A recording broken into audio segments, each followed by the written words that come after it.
પંચમહાલના શહેરામાં ગઈકાલે મોડી રાતથી 6 ઇંચથી પણ વધુ વરસાદ ખાબક્યો છે, ત્યારે હાલોલ શામળાજી હાઈવે ઉપર પાણી ભરાઈ જતા ડિવાઈડર તોડવું પડ્યું છે। શહેરા અને આસપાસના વિસ્તારોમાં અત્યાર સુધીમાં 6 ઇંચથી પણ વધુ ભારે વરસાદ ખાબકતા સમગ્ર વિસ્તાર જળબંબાકાર થઈ ગયો છે। મુશળધાર વરસાદને કારણે જનજીવન પર માતબર અસર જોવા મળી છે। ભારે વરસાદને પગલે શહેરા અણિયાદ ચોકડી પાસે આવેલ હાલોલ શામળાજી સ્ટેટ હાઈવે પર ઘૂંટણસમાં પાણી ભરાઈ ગયા હતા, જેને કારણે હાઈવે પરથી પસાર થતા નાના મોટા વાહન ચાલકો ભારે મુશ્કેલીમાં મુકાઈ ગયા હતા। હાઈવે પર ટ્રાફિક જામની સ્થિતિ સર્જાતા તંત્ર હરકતમાં આવ્યું હતું। હાઈવે ઉપર ભરાયેલા વરસાદી પાણીનો તાત્કાલિક નિકાલ કરવા માટે તંત્ર દ્વારા ઇમરજન્સી પગલાં લેવામાં આવ્યા હતા। જેસીબીની મદદથી હાઈવેના કટઆઉટ અને ડિવાઈડર તોડવાની ફરજ પડી હતી, જેથી પાણી રસ્તાની બીજી તરફ વહી જાય। આ ઉપરાંત કટઆઉટમાં પુરાયેલી માટી અને કચરો હટાવીને પાણીનો ઝડપી નિકાલ થાય તે માટેની યુદ્ધના ધોરણે કામગીરી હાથ ધરવામાં આવી હતી।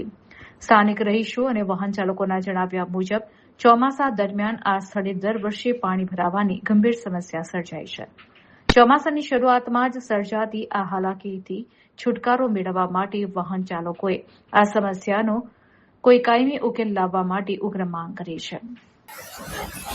ગુજરાત સરકાર દ્વારા ગુજરાતમાં 24 કલાકથી ભારે વરસાદની આગાહી હતી અને 4.5 થી 5 ઇંચ જેટલો વરસાદ આજરોજ શહેરાનગરમાં પડ્યો છે અને સવારે મેસેજ મળતા જ કે હાઈવે પર પાણી ભરાઈ ગયા છે, જેથી કરીને અમારી નગરપાલિકાના પ્રમુખ ઉપપ્રમુખ કારોબારીની ટીમ અને સંગઠનની ટીમ અને અમારી પાર્ટીમાંથી પણ અમારા આદરણીય પ્રમુખ શ્રી જગદીશ વિશ્વકર્માજીનો એક આદેશ હતો કે જ્યાં જ્યાં પાણી ભરાય ત્યાં લોકોને મદદરૂપ થવું।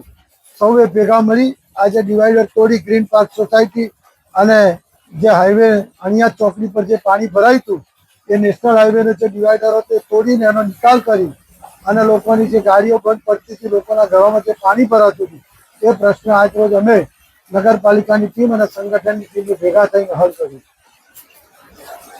ખાસ કરીને તમે જાતે જે કટઆઉટ પુરાઈ ગયેલા વરસાદી પાણીના નિકાલ હાઈવે ઉપર તમે જાતે દૂર કર્યા તો તંત્રની જવાબદારી નથી? તંત્ર પણ અમારી સાથે જ છે, પણ અમારી પાર્ટી ભારતીય જનતા પાર્ટીનો એક નિયમ છે સૌનો સાથ સૌનો વિકાસ, અને આ એક માનવતાનું કામ છે। આપણે જાતે પાવડો પકડવો પડે કે એના સાથે કોઈ લેવા દેવા નથી, પણ લોકોએ જ્યારે અમારા પર વિશ્વાસ મૂક્યો છે, ભારતીય જનતા પાર્ટીની સરકાર નગરપાલિકામાં જિલ્લા પંચાયત તાલુકા પંચાયત અમારા ધારાસભ્ય મુરબ્બી શ્રી જેઠાભાઈ બરવડ સાહેબનો પણ એક મેસેજ હતો કે સહેજ પણ કોઈ પણ જગ્યાએ પાણી ભરાય તો આખી સંગઠનની ટીમે કામે લાગવાનું, એટલે બધા આજ સવારથી કામે લાગી ગયા।